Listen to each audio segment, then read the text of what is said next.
The following is a fan-based discussion. All properties discussed are property of Toei Inc., Bandai, Hasbro, and Subaru Productions.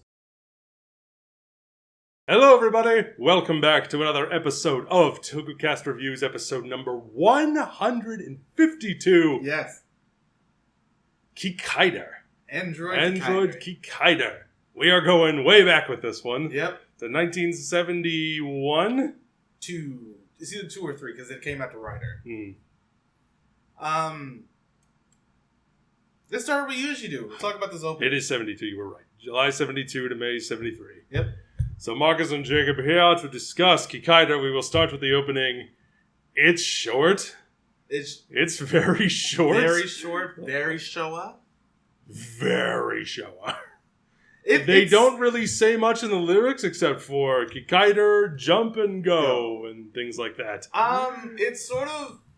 It's such an interesting thing watching... Or change and go, I should say. Yeah, it's sort of an interesting thing watching music change as the seasons and stuff go along. Because once we get to the 80s, that's when you start hearing that city pop-esque feel that a lot of them start to have. And It's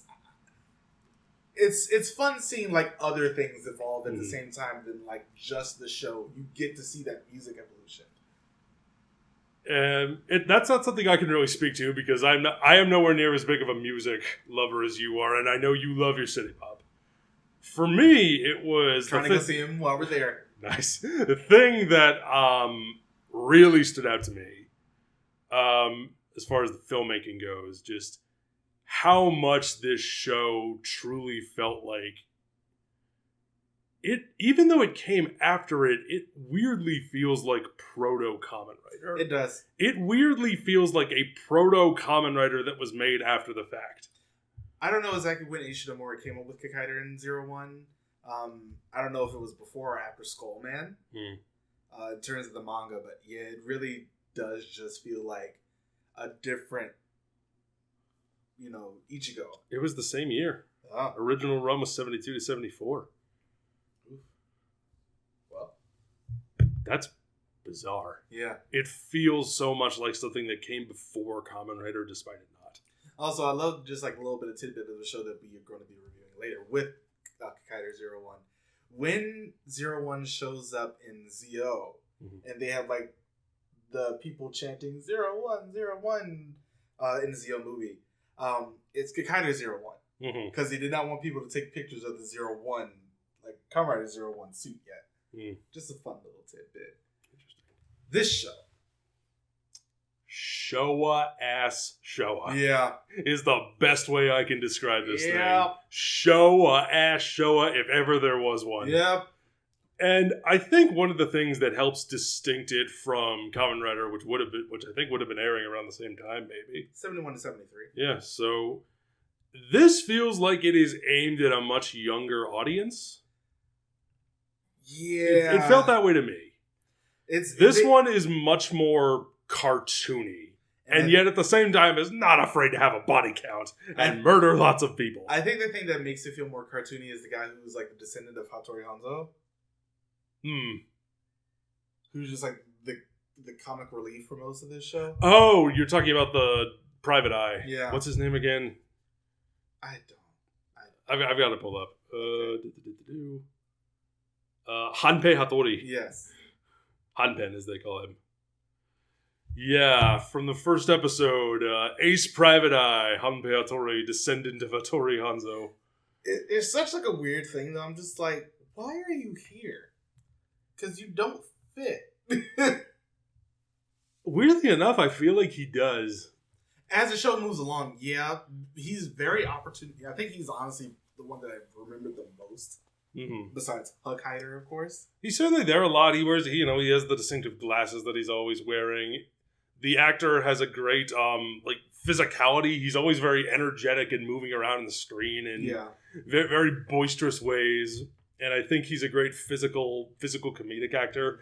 Episodes where he's like getting knocked into lakes or has to fall down or like is scooching around the ground on his butt. They're always giving him something like physically funny to do. So he's probably like a comedian from back then. And he was, quite good. In all honesty, he was really a standout. He was very opportunistic, especially at the beginning. He will do anything for $1. or a yen in this case, but it was just a little confusing as to why he was there.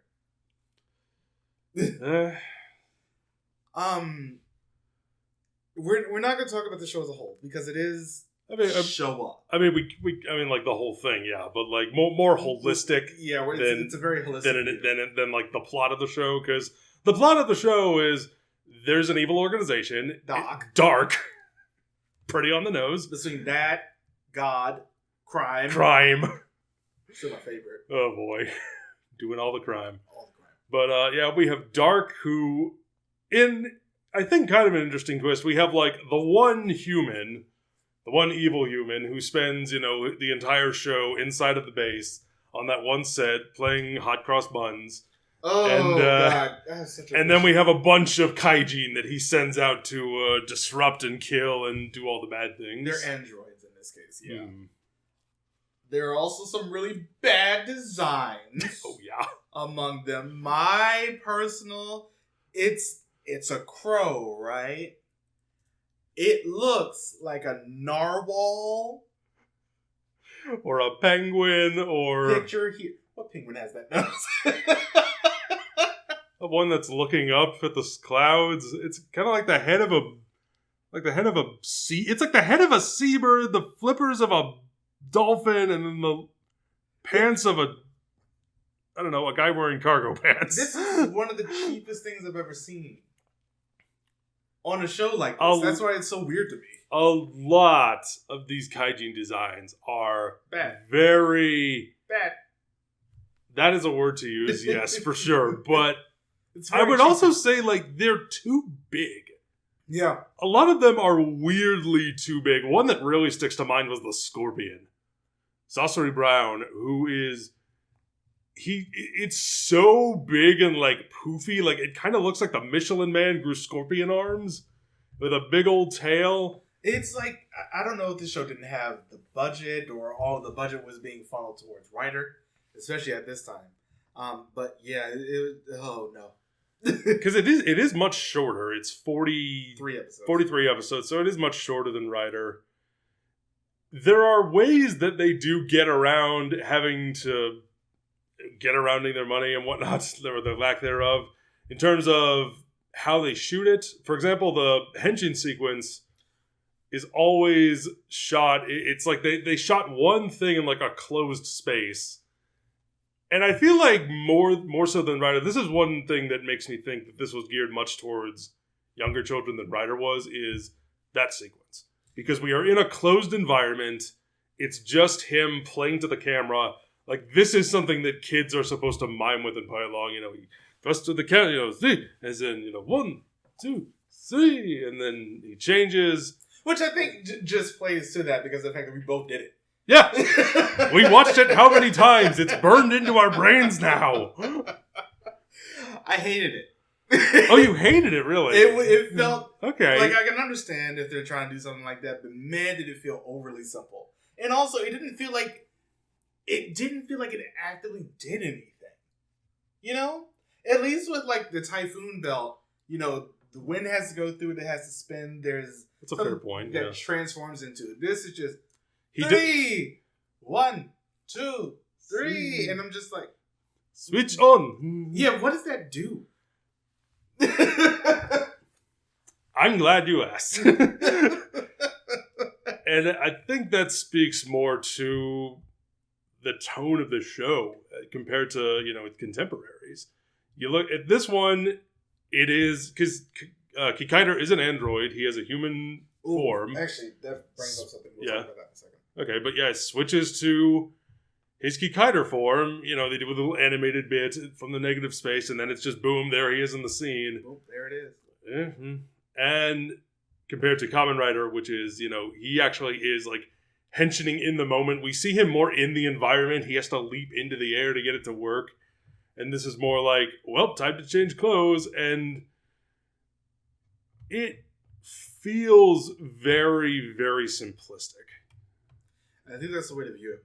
It's weird because of the fact that we watched Metalder before this, which is, that entire show was an homage to Kikaider. Oh, was it now? Yeah, the red and blue and everything. I can see it now, yeah. And Kikaider being Top Gunner. But I know Metalder came a good 14 years after this. You can tell.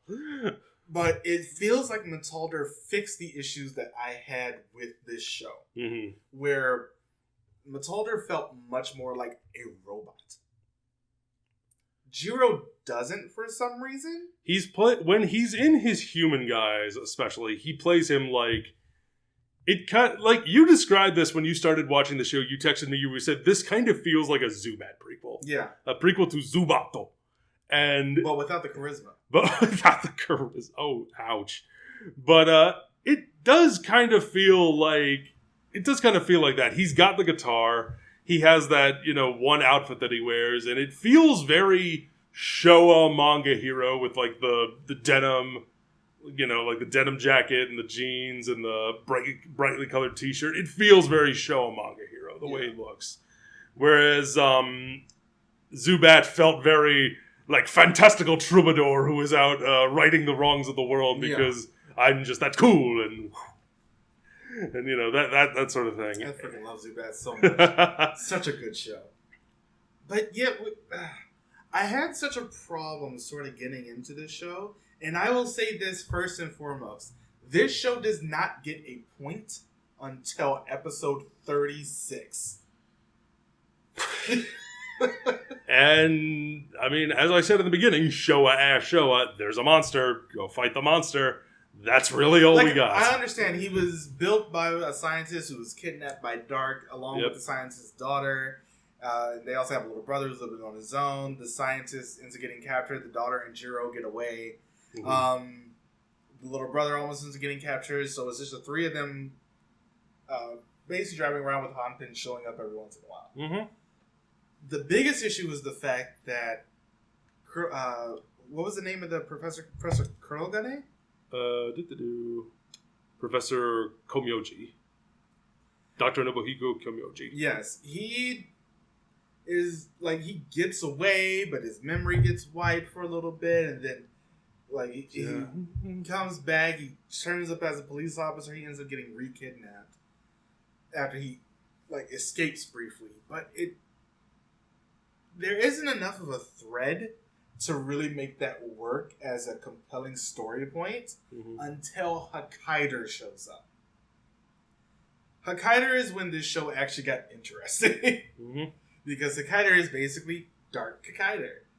And he has the professor's brain input into his body. And he has to get constant blood infusions. Otherwise he shuts down. He also has a conscious conductor of some sort. I forget. Kikaider has a consciousness. He has a consciousness circuit. So that did not get put in.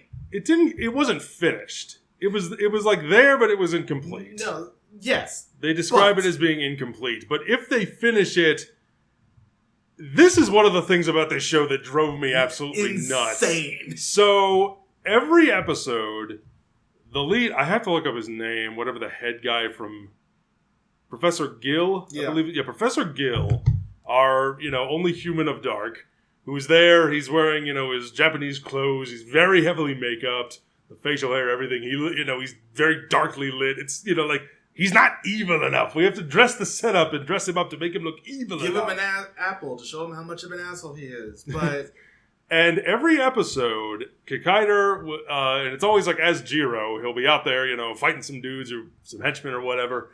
And then we cut back to the professor there, and he pulls out his little flute, plays a little hot cross buns, and the sound of his, airy flute playing is so bad that it just, and he's just like, you're a member of Dark. You were created by Dark. You will do bad things, do the baddest things that ever were bad. But the thing is... And he has a conscious circuit that is protecting him from that, and that's what always brings him back from the edge.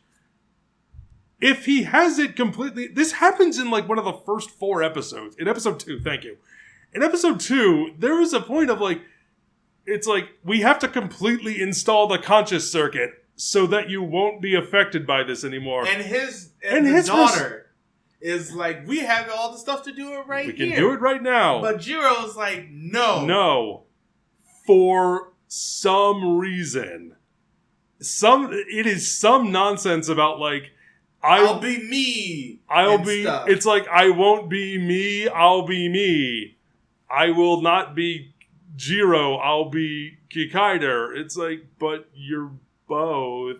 But the thing is, it makes no sense. It wouldn't have been so bad if it legitimately did not happen in every episode after this. Where the flute gets played, he goes, ah! And he doesn't know what to do for a little bit. It's and so... of course, we have our narrator come on every episode, just to let us know that, because he's playing hot cross buns, that means he's gonna go banana nut butters and maybe go bad. And it's just every episode. And I kind of love that it's kind of like a Schwarzenegger freak out where he's just like grabbing his head and going, But it just got really tired. It got real tired real fast, and it's just so annoying. Maybe have him be there in person, because that's a loud ass friggin' recorder he's playing on. If it's like a dog whistle where it's tuned to only the frequency he can hear. The one time they had is near the end where the monster could amplify sound. To make it worse and actually make him follow, and he fought Kikaider even though he didn't want to. Once Kikaider comes in and they find out that it's the doctor's brain inside of Kikaider, it's just all right, we can't fight Kikaider, although Kikaider's going to try to fight us, because if we fight Kikaider, there's a good chance that the doctor, he'll die because his brain will die. Kikaider is the most interesting person in this show. He only wants to fight Kikaider, but he will help the daughter and the son. When they call for him. And he won't, the honorable villain, he won't fight Kikaider when he's, partially destroyed in an episode. He was just really compelling. But then they basically offline him with a random-ass monster. I think it's skeleton squirrel. He's stronger than me. Why? That sounds like you could be making it up, but... This is Chat GPT. Chat GPT made all the monsters. Silver snakes. Silver snakes. Purple barracudas. No, purple parrots. Blue barracudas. Green iguanas. Silver monkeys. Silver monkeys, thank you. That's where they got it from. They got it from this show. They traveled forward in time. That's where they got it from. That's where Legends of the Hidden Temple got it all from. Brown scorpions? No, it's too scary. What about blue barracudas? Yeah, it's perfect. Red toad. Oh, goodness. Yeah. The weird part is they offline him in the second to last episode, and then they make the last monster fight just a random thing, and then they destroy Dark Space. Although Kikaider ends up having some extremely hilarious moments in this, where he'll come into a room through a wall, and the door is right next to and Gil's the fuck? I love it. Kikaider is unintentional comedy. There's the first time that you end up seeing Kikaider, he's up on top of a building, and then he transforms into his human guise, and he walks sideways down the building. I'm sitting here this guy is weirdly cool, and I live for him. He was the most interesting thing, and then he got beat by random skeleton squirrel, and I despise that. You sidelined the character. I understand you basically had to get rid of his body and put the professor's brain back into his body, although they did not cut off his hair. I don't know how they got his brain back into his body. It's a really good toupee. That is an exceedingly good toupee. He gets right up. He is ready. He's running. He's out there ready to go. The professor is. You just got brain surgeoned. This is how you're acting. You just got brain surgeoned.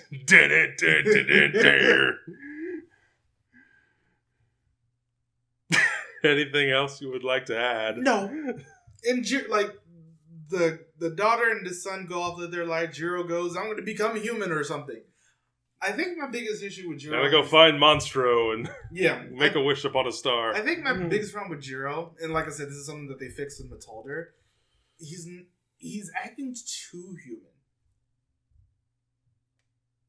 I can see that, yeah. Yeah, you're acting just a little We talked about this in the Metalda review, how they cast an actor who is very, very good at keeping up the stone-faced expression. He doesn't emote a lot, and for that character, it works. And Jiro is supposed to be based on, like, their older brother or something, but I'm thinking, like, you're still a robot?